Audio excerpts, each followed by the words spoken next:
പഠിപ്പിക്കുന്നു, വയലിൽ വെച്ച് ഒരുവനെ അടക്കം ചെയ്ത് അഹങ്കാര മനോഭാവത്തോടു കൂടെ ദൈവത്തോട് പറയുന്നു, ഞാൻ എന്റെ സഹോദരന്റെ കാവൽക്കാരനാണോ?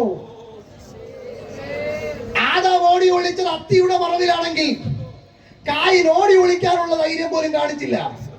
അഹങ്കാര മനോഭാവം, ദൈവകൃപയോടും ദൈവഭയത്തോടും യാതൊരു ബന്ധമില്ലാത്ത വ്യക്തി സകലതും ചെയ്തു വച്ചിട്ട് തമ്പുരാൻ വരുമ്പോ പറയുന്നു, ഞാനാണോ?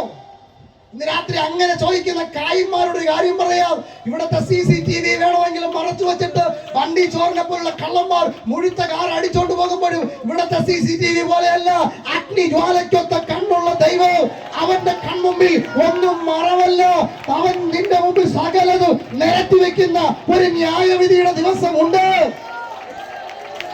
എത്ര മറച്ചു വെച്ചാലും എത്ര ഒളിപ്പിച്ചു വെച്ചാലും സകല പാപങ്ങൾക്ക് കണക്ക് ബോധിപ്പിക്കേണ്ടത് ഒരു ദിവസം വരും. അഹങ്കാരം വെടിയുക, മാനസാന്തരപ്പെടുക, ദൈവഭയത്തിൽ കീഴ്പ്പെടുക, ഒരു ഉണർവ് ദൈവസഭയിൽ വെളിപ്പെടുവാൻ ഏക ലക്ഷണം മാനസാന്തരമാണ്. Praise the Lord. Hallelujah.